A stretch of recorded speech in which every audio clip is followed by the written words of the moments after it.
Hey guys, it's VaulSC here, hope that you are doing well.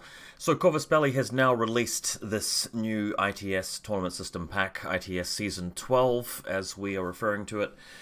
And in this video I'm going to be reviewing the whole thing. I'm going to go through the missions, going to go through a few of the new changes to ITS system and just a few of the features there. So it will be a fairly robust review, I hope.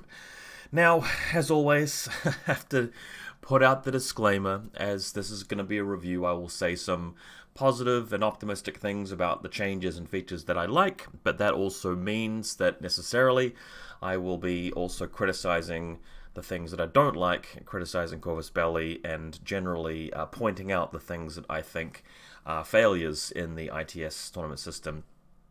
And I know that not everybody likes that. I do understand that, you know, there are a few people in the audience who would prefer it to be just relentlessly positive the entire time and never to say anything bad that you discover in a gaming system. But it's come to my attention that there are a bunch of other people out there on YouTube also producing Infinity content. You know, it's quite flattering actually. A bunch of people are now doing bat reps in the same way that I do them, are reviewing factions in the same way that I do it, and generally sort of taking my style and running with it, which is a good thing. I mean, I don't put as much effort into these videos as I could. It's great to see other people out there actually doing a really serious job at it. So the point is, there are other YouTube Infinity content creators to watch if you can't handle a little bit of negativity in regards to these reviews. And I just got to be real with you guys, there's a lot of stuff in this ITS pack that really is dog shit, and I expected that to be the case, and it won't be a surprise to many of you that I will be going through and pointing out what that is and where it is and why that is the case. But you've been warned. It's going to be one of those videos. Again, you know, turn the video off and watch something else if you don't like me beating down on Corvus Belli and Infinity sometimes. Alright, so it's been said. I've put it out there. Let's get into this review. By the way, guys, I will be announcing my TTS League Season 3 tournament sign-ups next week, and yes, we will be using a lot of the rules in this pack, but probably also some of my custom missions and possibly some changes. We'll see. I haven't 100% made up my mind, but of course we can discuss that in Discord. Let's get into this PDF document, which of course can be downloaded for free on the Corvus Belli website. So, breakdown, missions, ITS Season 12. And there's a nice little fluff story here for those of you guys who like Corvus Belli's fluff. The basic rules, of course, generally staying the same, just your housekeeping matters in terms of running tournaments. It's still pretty much as it was in the past, so we can easily just brush through this. Now, the first major eyebrow-raising feature of the new ITS is the changes they've made to the tournament point system. In some ways, these changes here are quite good because they are a bit more dynamic now, they're a bit more granular, and that's something that people wanted. Previously, if you win by a margin of 5 or more objective points, you just flat out get 3 tournament points. If you win with a less of a margin, you get 2, 1 for a tie, and a loss gives you 0. Works a bit differently now, so if you win, regardless of whether it's a major or minor victory, you just flat out get 3 points. And you get a bonus point if you got 5 or more objective points in the process. Note that it doesn't seem to be the margin, it's just a matter of getting 5 or more. So if you win by a margin of 5 to 4, you get 4 victory points. If you win by a margin of 6 to 5 or 10 to 9, as long as you won and you got at least 5, you pick up the 4 tournament points. So no longer is it a matter of trying to just beat down your opponent. What's my light doing here?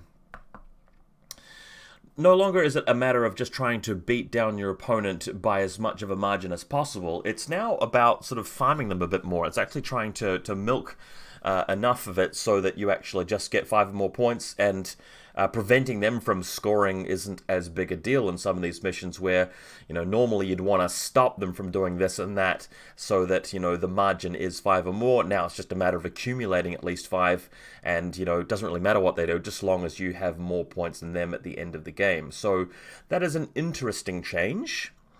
There's the defensive bonus where if you are the loser of the game, you can still get +1 points so long as you didn't lose by too much. So if I beat you 5-4, you lost by 2 or less points. So in that situation, I get 4 victory points, but you still hold on to 1. If I beat you 10-9, I get 4 tournament points and you get 2 because you got 5 or more during that process and you lost by 2 or less, so it's a 4-2. What is a bit weird and a bit controversial about this particular chart is that it's now possible to lose your game and still wind up with more tournament points than somebody else who picked up a tie. I don't know how you guys feel about that, but I am not that comfortable with it. Let's say you're at a tournament and you're at the table and, you know, it's a really tight game. You're up against an opponent who is playing as well as you. The dice are fairly even. You know, it's a real scrap. And when the dust settles, you've avoided losing. I mean, that's you know, credit to you for playing so well. You've avoided the loss, but you've each come away with 2 objective points each. So that gives you 1 tournament point each. So you're going into the next round with 1 tournament point. Whereas me, I'm over the other side of the room at a different table, and I've just gotten beaten, and the game result is 6 objective points to my opponent and 5 objective points to me. But I go into the next round of the tournament with 2 tournament points, even though I lost, and you got a draw. So I'm now ahead of you on the tables, even though I got beaten. I didn't play well enough to stop my opponent from doing that. Also, if I'd got a 5-5 tie, by the way, I'd also be ahead of you there because I get a bonus point. So when the round 2 pairings come out for the following tournament round, I'm playing against somebody who's on 2 tournament points, and you're playing against somebody else who's on 1 tournament point, somebody else who's presumably got a tie, which doesn't seem to make that much sense to me. If you're in the middle of the pack and all of the winners have been paired up with each other, some of the people who are on 3 tournament points will be headhunted down to people who are on 2 tournament points. So you've got people who have won the first round playing against somebody who has lost the first round. And then there are people who got draws playing each other, or potentially people who have lost. So it doesn't sit quite right with me, and this chart just seems to be the result of people at Corvus Belli going, okay, people have been telling us that they need a bit more of a granular system. You should be rewarded for playing well even though you lost and accumulating points, so let's just come up with a chart that seems to reward that. But remember, the people at Corvus Belli who make these rules are not, you know, really good ITS players. They're not, you know, accomplished Infinity players who play in lots of ITS tournaments themselves. That much is true. It's been confirmed by a lot of people I've talked to who are familiar with people at Corvus Belli, even Corvus Belli, you know, people who've worked there themselves. You know, they're not sitting around their offices going, how do we make the best ITS system? And that's reflected in this document in a lot of places. They do what they do best, which is making a lot of real good models. Corvus Belli excels at making wonderful tabletop wargaming miniatures. Their weakness is competitive missions and play and systems like this. So that's going to be apparent in a lot of these spots in the document. But credit where it's due. We'll pick out and we'll see where they've actually done some good changes. They have actually dispensed with things like liaison officers and the Xenotech people. So, you know, they know how to get rid of problems some of the time. So we've got to give them some props. But yeah, this chart, look, we're going to have to live with it for a while.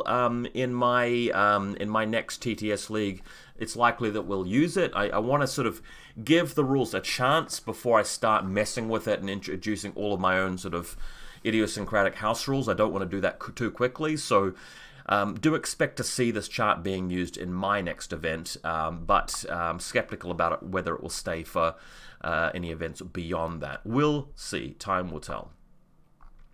Alright, so the rest of this page is pretty standard and typical of what has been there in the past.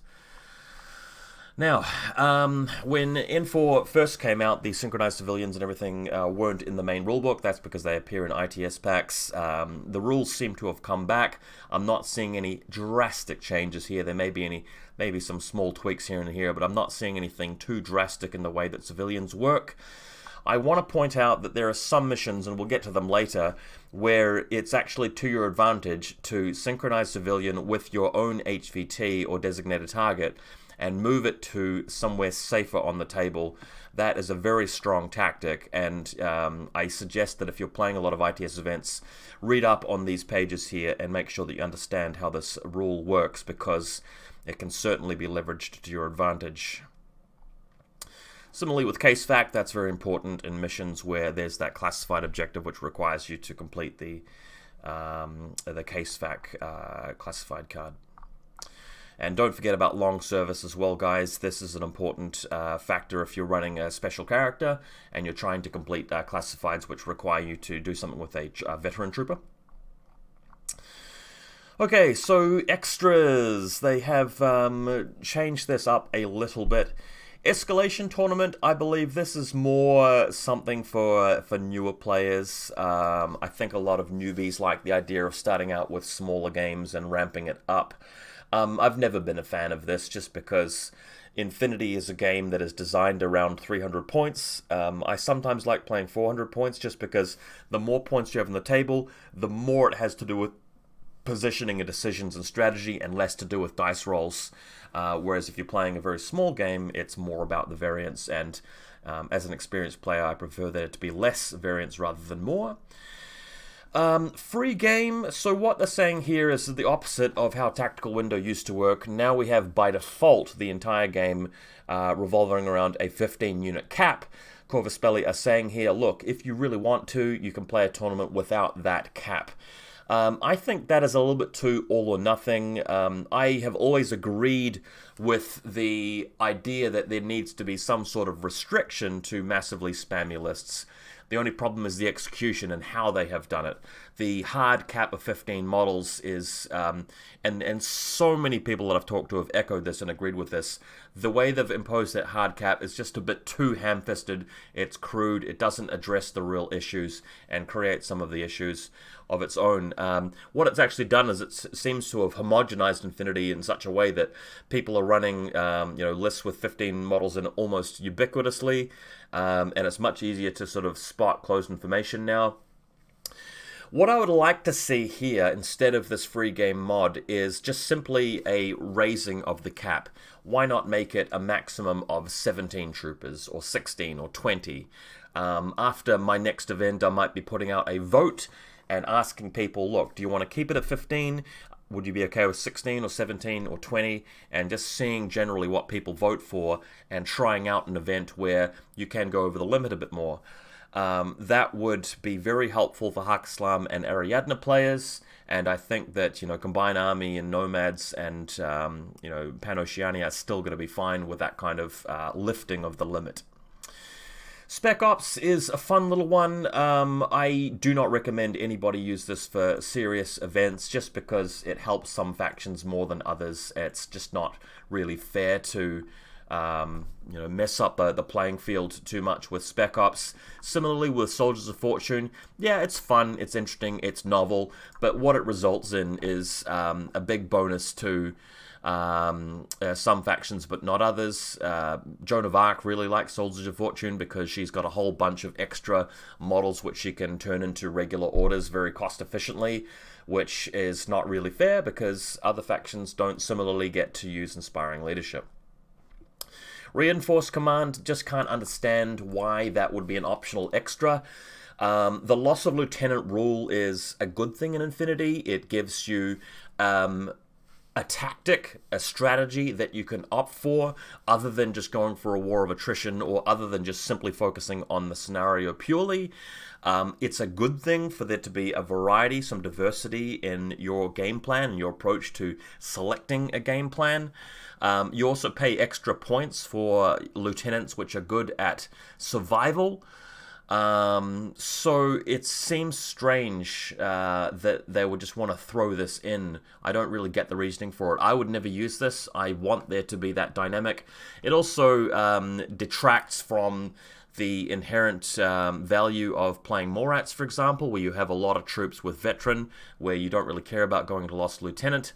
It just makes no sense to me. So I just, for Warcores out there who don't know, I just say, please don't use this ever. Double deck, well, I don't want to talk about this too much just because I hate classified objectives passionately. Classified objectives bring a type of variance and luck into the game, even though the core base, you know, the face-to-face rolls and the armor saves of the game already a very high variance. We're playing a game where luck can rear its ugly head so easily. You can outplay your opponent and still lose because of bad dice rolls in a lot of cases. Having more classified cards in the game and having more classified rules is really an additional layer of variance that Infinity doesn't need. So really, you know, I'd prefer that classifieds weren't in the game at all, but hey, they are, and this is an optional extra which makes them a little bit more diverse. Close quarters battles. So this variant means that sniper rifles and missile launchers are severely weakened. You can't hit anything beyond 32 inches. Again, maybe I'm just not getting it. Maybe it's just me personally that's not really understanding it. But again, Infinity is a game which has some diversity. It has a lot of interesting features. One of the better things about the game is managing range bands and position and getting models set up in the right places. This simply truncates that and simplifies it and just makes it so that the whole sort of area of the game, long-range firepower, just suddenly just dies off a bit. Your army lists are going to be more restricted and simpler. So I can't understand why you would want to put this in there. I just don't see what problem you're solving by adding that in. I've been playing this game for a long time. I've never encountered people just complaining about sniper rifles and missile launchers dominating too much at the beyond 32-inch range. It just doesn't seem to come up. If you're any good at creating an Infinity table layout, you will have terrain in places where you can approach a missile launcher or a sniper and get into a good range band to attack them from, say, 20 inches away or 16 inches away, you know, if the table has been laid out competently. So, quite disappointed with their extras, but again, we're free to just simply not use any of them, and that's sort of what I'd recommend. Except for this free game thing, which is interesting, we do need to be a little bit more specific about what limit we're using, though. Okay, so classified objectives are generally unchanged. Obviously, they've updated the old classified card deck just to make sure the lingo is a bit more compatible with the N4 lingo, so that's all this is really going on about. Intel com cards are still around. I hate Intel com cards. I just hate them so much. And the reason why I hate Intel com cards is, again, it's introducing a layer of variance that the game doesn't need. So in a mission where it's about the zones, having more points in a zone than your opponent, if you happen to have been lucky enough to draw a classified card with a very high number on it, and your opponent has a classified card with a very low number on it, even though you guys played pretty evenly and it's a tight game, one person flips over the card with a high number, the other person flips over the card with a low number, and the person with the higher number adds that points to that zone, and that you know, tips the balance. And it's just not particularly skill-based. It's very luck-based, which is not something that the game needs. We have plenty of variance and luck built into the face-to-face rolls and armor saves in this game. I'm pretty sure I can get some people agreeing on that. Okay, so ITS rating, blah, blah, blah. Let's get into the missions. And I'm sure that's what you guys are mainly watching the video for. So I took a moment to write down a little tier list on Google Drive here on the docs, and this is where I put the missions. I've got a few different tiers. So solid and playable, Annihilation, Firefight, Supplies, and Unmasking. These 4 missions are missions that, for the life of me, as much as I'd like to criticize them, I can't. They are decent, solid missions where all of the factions seem to have a decent chance. These missions do allow you to come with a variety of different game plans and strategies. They seem to be fair. They seem to be playable. People have playtested them a lot. I personally haven't come up with any way of really gaming these missions in a very exploitable way that sort of helps some playstyles or factions. You can go first or second or pick deployment in any of these missions and still potentially do very well without having to overcome huge disadvantages. So if you are a war corps and you're putting together a tournament, I would recommend selecting these missions more often than not. The second group are missions that are playable. I play on them quite frequently, but there are distinct problems with them that we'll get to as we go through this document. Acquisition, Capture and Protect, Decapitation, Frontline Supremacy, and the Armory. I will be bringing this up throughout the review, but as you guys know, I have my own tournament missions pack available on Google Drive. In fact, I'll put a link in the video description to my mission pack, my custom mission pack, many of which are directly based on ITS missions like these, and my goal has been to simply modify them and improve them and make them more playable. And one piece of feedback that I'm getting overwhelmingly from my own Discord community is that more people, more often than not, prefer the custom missions that I've come up with over and above these ones. But not everybody feels that way, just the majority. I've put down 3 missions here: Mind Wipe, Panic Room, and Rescue. These are 2 new missions, and Rescue has been changed a fair bit from the old version of Rescue. To be honest with you, I'm not comfortable with rating them just yet. I think it would be unfair to these missions and to Corvus Belli for me to talk them up or talk them down, because I'm not 100% convinced that I have a strong opinion on them yet. Time will tell. They are sort of a bit new in my mind. And then, of course, you have the pile of turds. These are missions that are so badly flawed, have such serious problems that I personally hate to play on them, and I would really strongly recommend that you don't include them in your mission lineup if you are planning on having a tournament. Please, and we'll get to why. We'll talk about why as we come through these. Acquisition's the first one on our list. So Acquisition has changed. Previously, controlling the tech coffin in the middle of the table, you got a bonus 2 points if your data tracker did it. Now it's not so much the data tracker. The points are generally spread around amongst the activated communications antenna, so you can get 2 for each antenna, plus a bonus 1 for each antenna for actually pressing the button on it, or controlling it, sorry. You have to be base contact with it. So that can net you 6, then another 3 for having the middle one, plus 1 classified objective. So I kind of like it how the points are spread around. It's a better version of Acquisition, which is good. It's still not a great mission, just simply because it's so much easier for the player going second, having that crucial last turn which determines how the points are distributed. It's much easier in the last turn of the game to shoot the enemy models who are trying to control those objectives, because they're just sitting out in the open there, right behind that objective.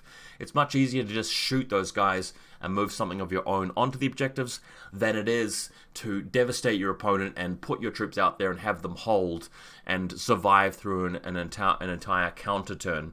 I've been saying this since the early days of N3, and this hasn't really changed much in Acquisition, which is a problem.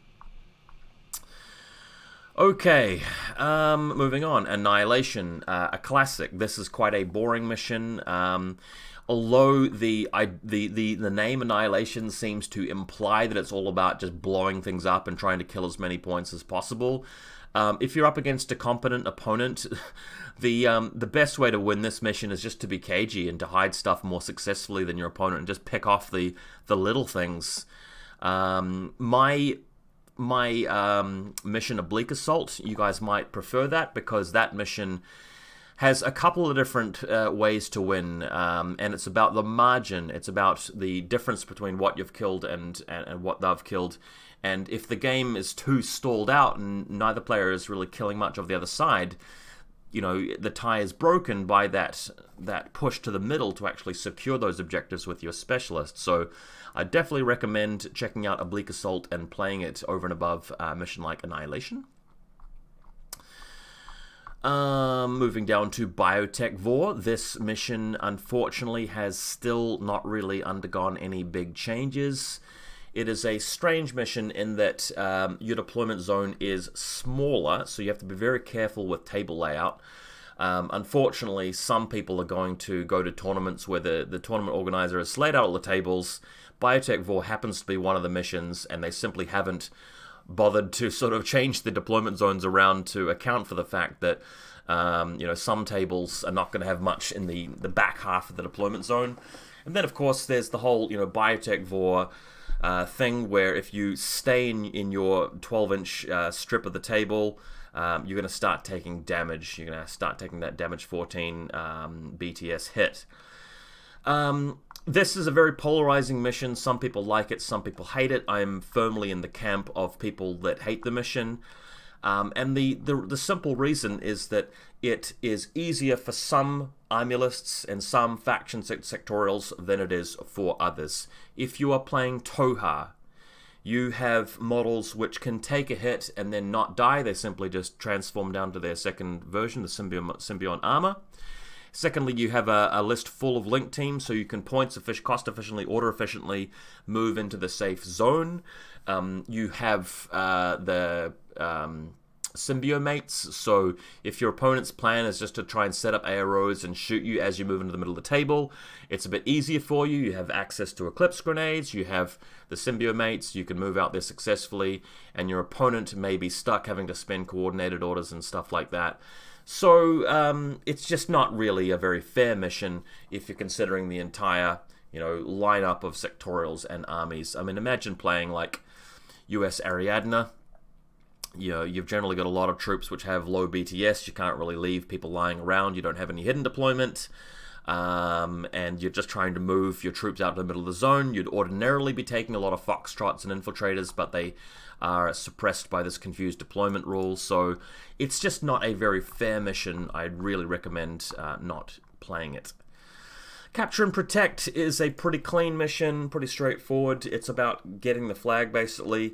The problem with it is that if you are the player with second turn and therefore having the last turn, it can be quite easy to just shoot the enemy model holding your beacon after they've captured it, because they're having to send something all the way over to your beacon, pick it up, and then try and run away and hide with it.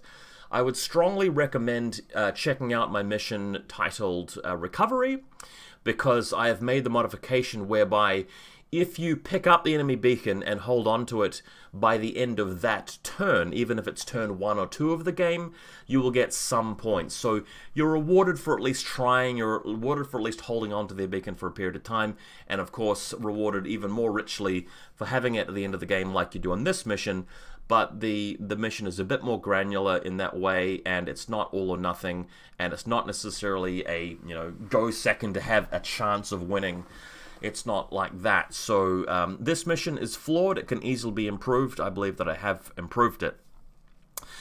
Now it's time to talk about this localized decompression. I am quite depressed about this rule. Let me just say right off the bat, localized decompression, where you place 2 circular templates which are difficult terrain 0G and saturation. This rule is extremely helpful for me personally. It helps the factions that I play, it helps the style of Infinity that I play, but just because it's good for me personally does not mean it's good for the game, good for the community, good for competitive play. What it does is it makes it even more difficult for you to dislodge an enemy tag in cover with shooting. We had the change to the crit mechanic.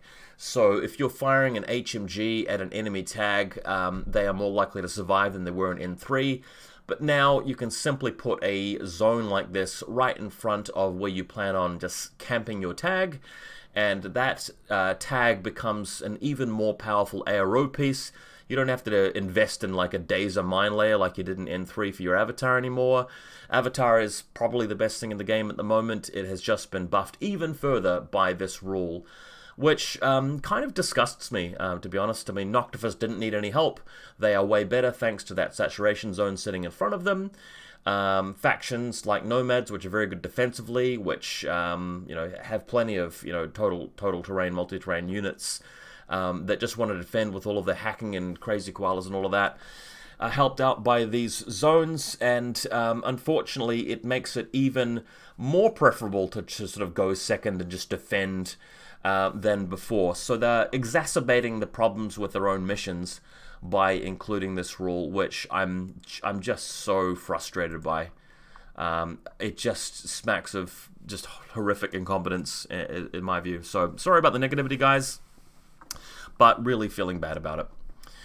Countermeasures. One of my least favorite missions of all time. Sorry, Mickey Ward. I know he's a nice guy, but I hate this mission. As you can see here, accomplishing more of these mission objectives gives you 4 points, and by definition, if you have more and you're getting 1 point per mission, you're going to be 1 point ahead of your opponent. So when you win, you will always win by a margin of 5 objective points. It will never be less than that. So the table that we were talking about earlier, it's never going to be the case that you lost by 2 or less. You're never going to get that bonus point from it. It's an all or nothing style mission. But what's worse even than that is that the drawing of classified cards is random. Again, there's that added layer of variance and luck which the game doesn't need. When it switches over to your turn and you're looking at the board state and you get given a card which you can do but is way more difficult than a whole bunch of other cards that you could have gotten, and then maybe you pick up 1 or 2 cards and have to sacrifice some models to do that, and it flips over to your opponent, and your opponent suddenly they flip over cards which are extremely easy to accomplish. It's not really that fair, in my opinion. It's definitely, you know, we're still playing a game of Infinity. You can still outplay your opponent, but when both players are playing pretty similarly well and the dice are pretty even in terms of the face-to-face rolls and armor saves, but the cards that are drawn for the missions are going strongly to one player, that player is much more likely to win, and it's just not really the kind of tabletop wargame that I really want to participate in. Decapitation has changed a little bit. There are now 2 designated targets, but the main criticism of this mission, in my mind, is that it has the larger deployment zone of 16 inches. Therefore, with the deployment of HVTs, they have to be beyond 4 inches outside of your deployment zone. So your designated target is 20 inches up, which puts it almost smack bang in the middle of the table where it's very easy to kill.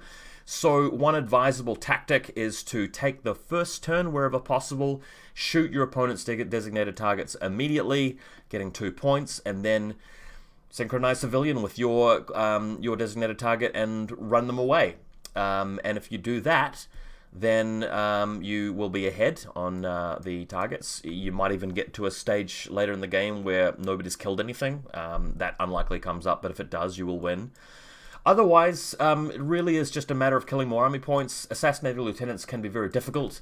There are a lot of ways to protect lieutenants, so if you're playing correctly, you know, you can have your lieutenant survive, so can they, and really it just comes down to a kill more army points kind of game, and that can be a good thing. That's why it's not like the worst mission in the world, but I'd like there to be a bit more variety in game plans. I'd like there to be a bit more variety in your paths to winning.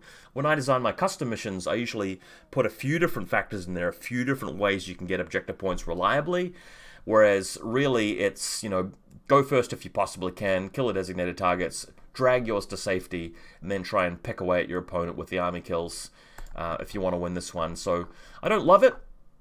I don't hate it either. It's not the worst mission. Firefight's gone through a few different incarnations. The rulebook version of Firefight was really interesting to me because it was about killing specialists, but also having specialists survive. What they've done is they've removed the bullet point about surviving specialists. So what it means is that if you're designing an army list for Firefight, it's advisable to not put any specialists in at all, like 0. Let me just quickly check panoplies. Okay, so troopers don't need to be specialists to grab the panoplies here. Let me just double check that. Yeah, I'm not seeing anything that requires you to be a specialist to grab the panoplies. So you don't need specialists for the mission, but if you take them anyway, it's a liability, because if your opponent kills more of them than you killed from the enemies, like let's say you forget and you take a specialist by mistake, and you're up against me and I take 0 specialists, and I go over and kill your specialist, you can't kill any specialists of mine because I didn't have any, well, I'm up 2 points. And then if you killed more army points than me, you got 2 points, and then it just comes down to panoplies and classifieds. And, I mean, the mission's called Firefight, so this mission should really be about killing more stuff.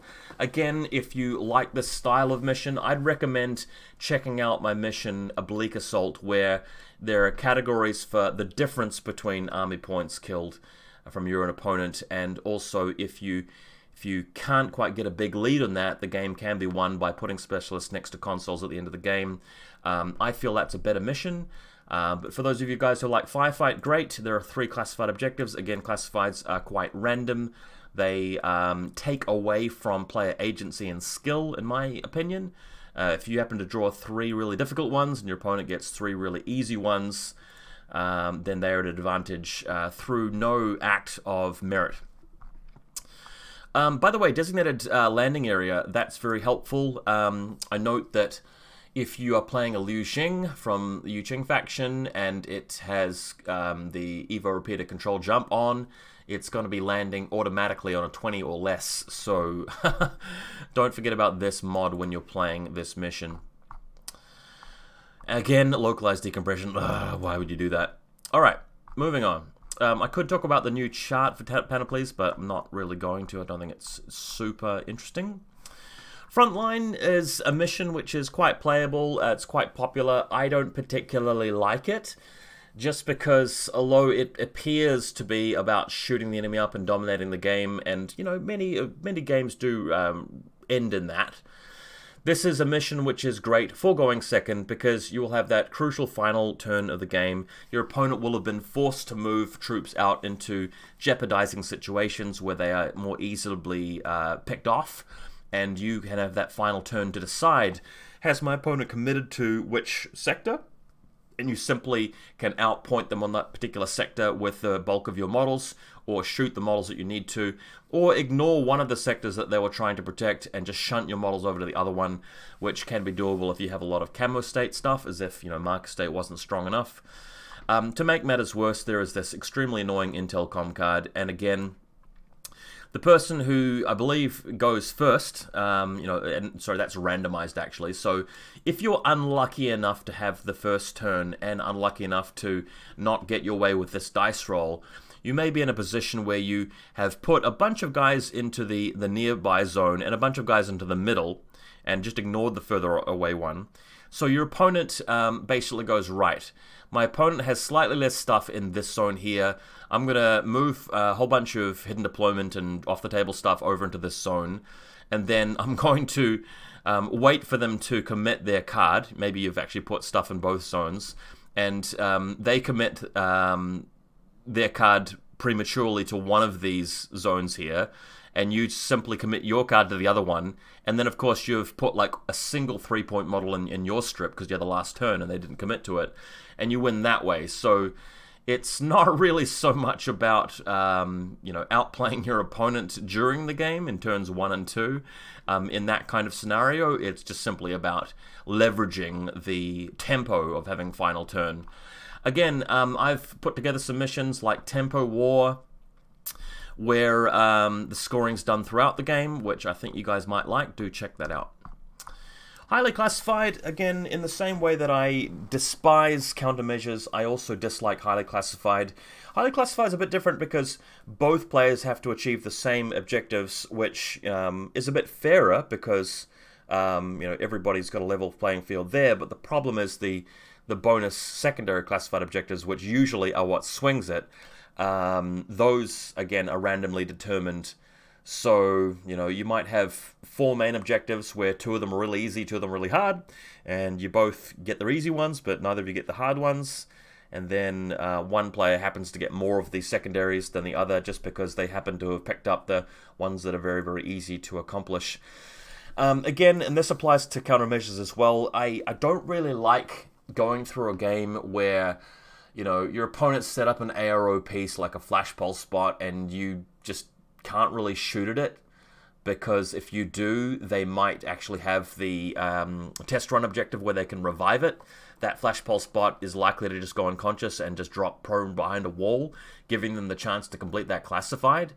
But if you don't shoot at it, it might stun you and prevent your model that's moving out from getting any objectives that turn. So, seems kind of stupid to me. You know, playing a game where you just have to be cagey and just, like, not shoot at your opponent's models at all, even though they've just stuck them out to watch the table, just annoys me to no end. Okay, looting and sabotaging. I don't love it, I don't hate it. The thing about this mission is that it can be very easy to protect that AC2 objective, especially if you're playing a faction like Nomads, which has, you know, your puppet bots hanging out there and your crazy koalas and all of you hacking and stuff like that, Intruder and Spectre and so forth. Games of looting and sabotaging can boil down to neither side damaging the enemy AC2 at all, which means that it's about completing your classified, and usually both people will get their one classified each. So it's just about raiding the panoplies and having more than your opponent. I feel like there needs to be a bit more to the mission. There needs to be a bit more to do other than just bashing that enemy AC2. This is also a mission that, again, great for Nomads because they can protect the AC2 very well, but they've also got the puppet bots to move out there and trade quite well. They've got the pupniks to throw down eclipse grenades and get into combat with that AC2. They've got total immunity, so it's quite easy for them to get there without being stunned. So yeah, there are going to be some factions that are better at this than others, and that's not a feature of a mission that I particularly like. Sorry, guys. I would recommend my mission Finish Line, by the way, for those of you who like this sort of style. That mission also has the panoplies. It also is a matter of getting to the enemy deployment zone, but it's a bit more of an interesting, diverse mission. It's a very popular mission. A lot of people have told me that they like it, so please do check out my custom missions and give it a go. Mind Wipe. I played this mission once last night. It was a one-sided game done after one round because of bad luck, so I didn't really get to test out the damaging of enemy servers. I don't mind this mission. I think it's okay because a lot of different factions can do it. It seems to be a pretty fair mission. I like that you can't damage anything in the first game round. It seems like a pretty decent mission to go first, just so you can be the one selecting which of the consoles to take. The feature of this mission that I don't particularly like is that it's randomized as to which console, which server you are going to be going for. So again, as I've said time and time before, you know, Infinity has a lot of variance in terms of the armor saves and face-to-face rolls. It's not really very fair if you've got a deployment zone where your opponent can easily defend server A, and it's up to luck as to whether you're having to go and kill server C or server A or server B, right? So if one player gets one console and, you know, picks up a hard server to go after, and the other person gets an easy server to go after, if you're relatively close in skill and you're both playing well and the dice are otherwise fairly even, I'd hate for the game to be decided by this, you know, this matter of luck. That does annoy me a little bit. The rest of the mission, though, seems interesting. I quite like the idea of it. So what I'm going to be doing is creating a custom mission which starts with Mind Wipe as a template and makes some improvements to it. So I look forward to showing you that when the time comes. Panic Room. Jury is kind of out on this for some of the reasons. Sorry, I forgot. One other quick comment I wanted to make, by the way, about Mind Wipe is that if you are playing Ariadna, you don't have access to a lot of hackers, which can be the Uber hacker, by the way, so I find that's a little bit annoying that one faction is a bit disadvantaged by it. Coming back to Panic Room, so this is similar to Biotech War. I kind of like this mission a little bit better because if you look at the chart here, it's a little bit easier to get out of the biotech area. Second reason I like it a bit more is it's actually got these Biotech War antennas which can safeguard your models. So that at least makes it a bit more thoughtful, a bit more deliberate and tactful as to, or tactical I should say, as to which troops are going to use the Biotech War to defend and survive. So I quite like that. But again, if you're playing Toha, you're going to find this mission easier to win than somebody playing a faction like US Ariadna, in my view.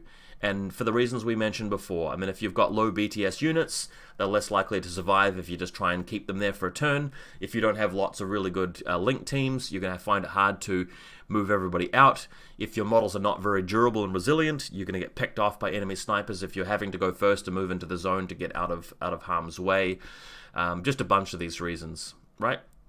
Also having a lot of Eclipse smoke in link teams, you know, your Makuuls moving out, throwing 2 Eclipse grenades somewhere.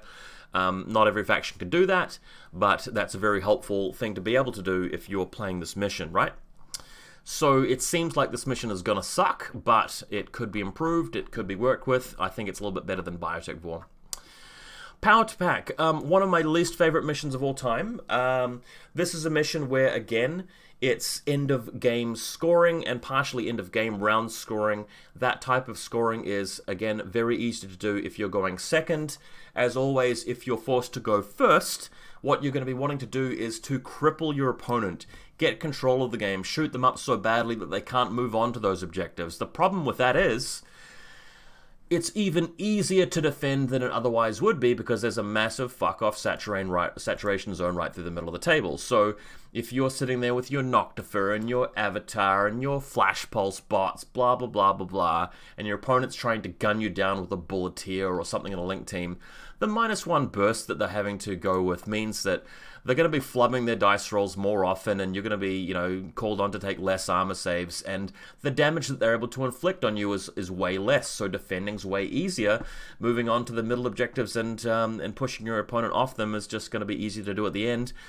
And they have the localized decompression as well, so you can put those zones in places where you're expecting your opponent to make that necessary run that they're going to have to do. I mean, if your opponent is not damaging you, I mean, what are they even going to be doing with their turn? Because they can't score during their turn. They've got to wait till the end of your turn to score, so oh boy, this is a bad mission. The deployment zones are a bit different. I really urge people who are doing table layouts and tournaments just to be very careful with the terrain if this mission is in your lineup. I don't know why it would be in your lineup, but if you are insistent on playing this mission, make sure you've got plenty of deployment, terrain along the sides.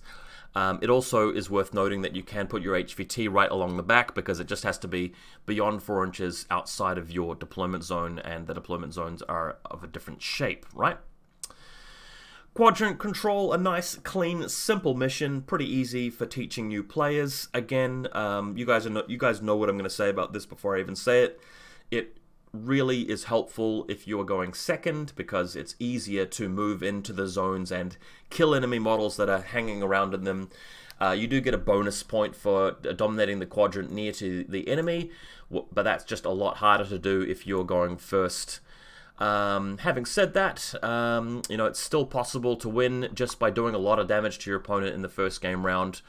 But unfortunately, localized decompression comes in and makes it even more difficult to win if you're going first, because you can set up some arrows as the second turn player, you can put the decompression zones in there, and you can have a lot of stuff in hidden deployment, mark a state, airborne deployment, that sort of thing, and just wait to see which zones they commit to, and then bring your stuff on to win it for that game round. So there you go.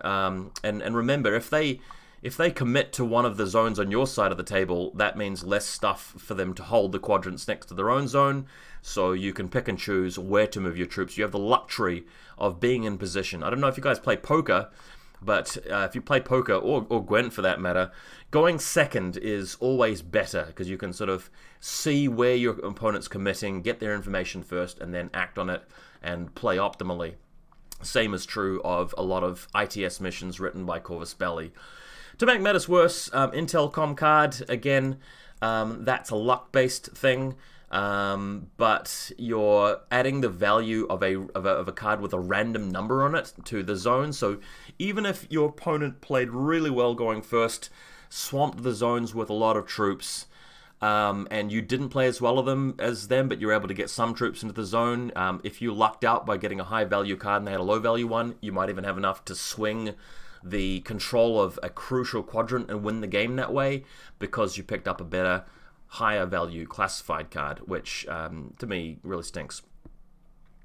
Rescue is back. Some people really hated this mission. We are all pleased to see that the difficult terrain zone in the middle of the table has been removed, which makes it easier to go and grab the civilians and pull them back. And because it's been removed, I don't want to go out there and say that this mission sucks. For all I know, it actually might be a pretty good mission now. I'm going to need some time to play test it. But you know, it's an easier mission to defend than it is to attack, as always. Again, I feel that factions which are very good at defending Again, nomads, all the hacking, all of the Marcus State, all of the crazy koalas, the very resilient puppet bots. You know, I'd much rather be a faction like that, one of the strongest factions in the game already, than a lower tier faction like, say, Star Martyr or US Ariadne or Imperial Service or something like that, with less of a shot at a high level of play of completing this mission. So I don't think it's a great mission for all factions across the board, and that's a reason why I don't love it, but it seems to have been approved, and credit where credit's due. I do want to give Corvus Belli a pat on the back and say congratulations for making this better, and I think this is definitely not the worst mission in the pack. I'd much rather be playing Rescue than something like looting and sabotaging, or Biotech War, for example, or countermeasures. Cool. Alrighty, safe area. This is back. It was in some of the earlier seasons. It's made its return. Safe area is, again, a second turn win mission. Doesn't mean you will automatically win just by taking second. It just means that if you're a good player and you know what you're doing, it can be a little bit easier to win going second. Remember, you have to survive right till the end of the game.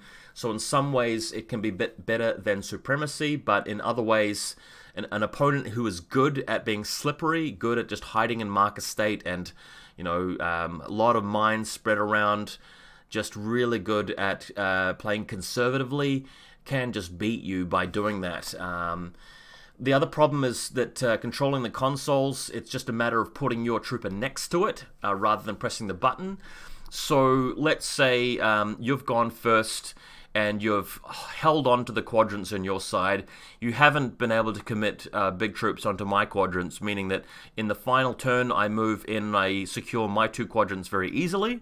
So it's a draw in terms of the quadrants, but you've actually captured both of the consoles with your troopers. You couldn't get them into my side of the table.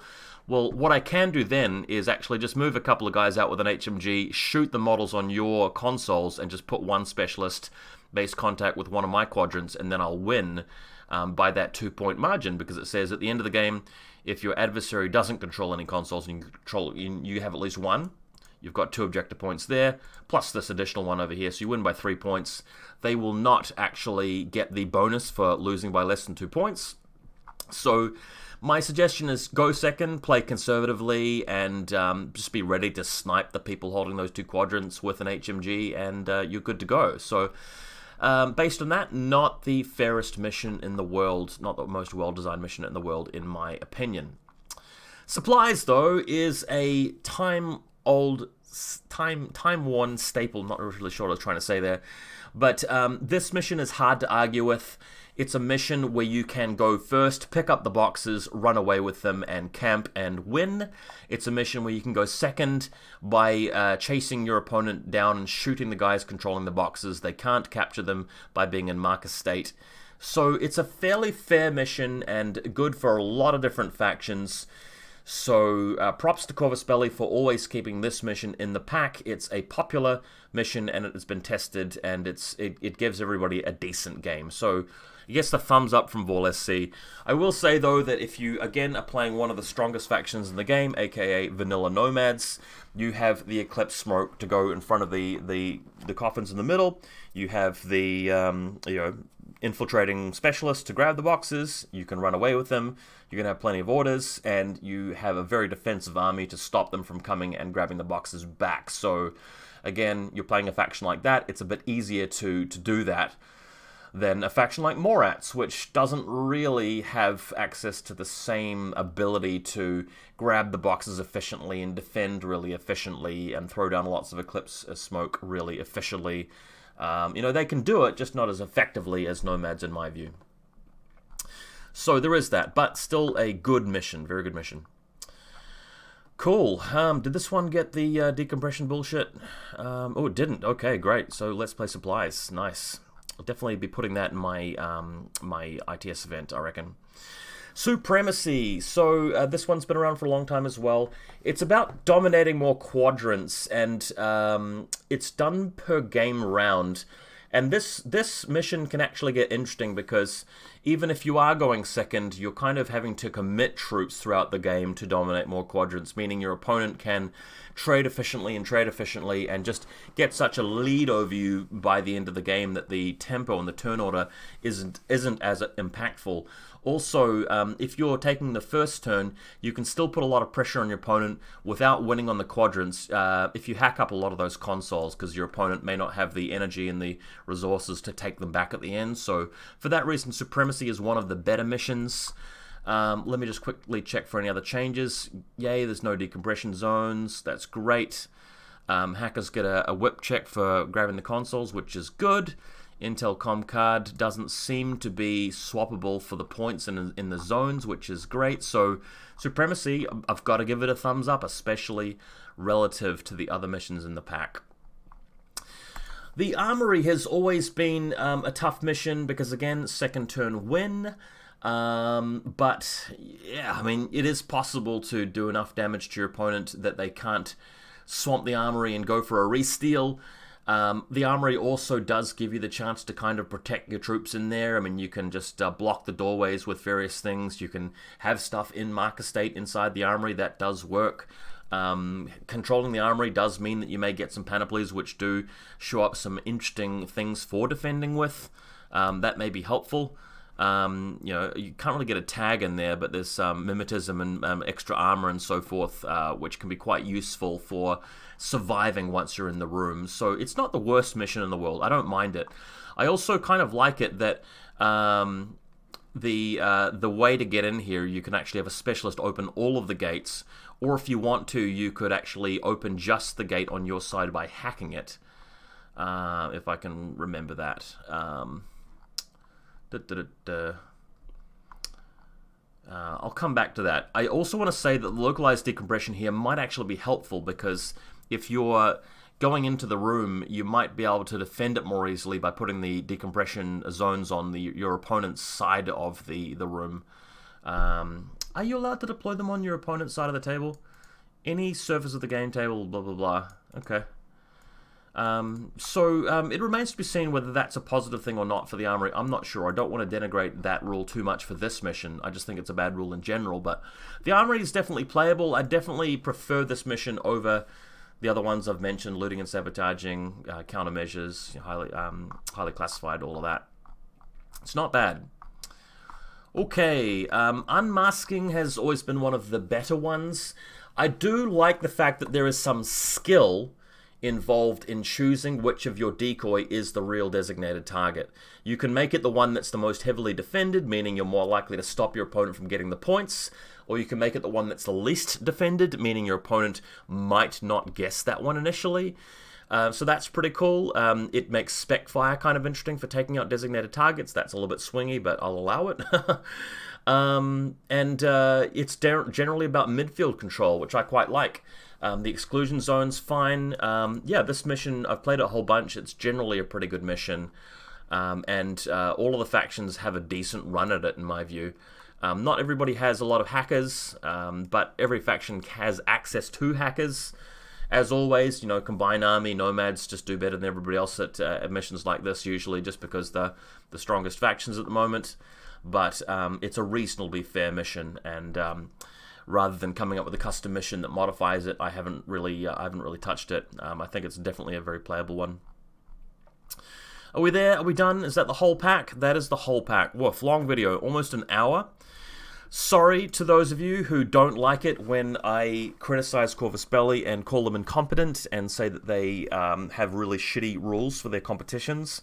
I do mean that, and I do stand by that, but I apologize for people who would prefer me to be relentlessly positive the entire time. Once again, there are a bunch of YouTubers now who are copying my way of doing it, which is a good thing. I want them to continue doing that. There needs to be more material out there.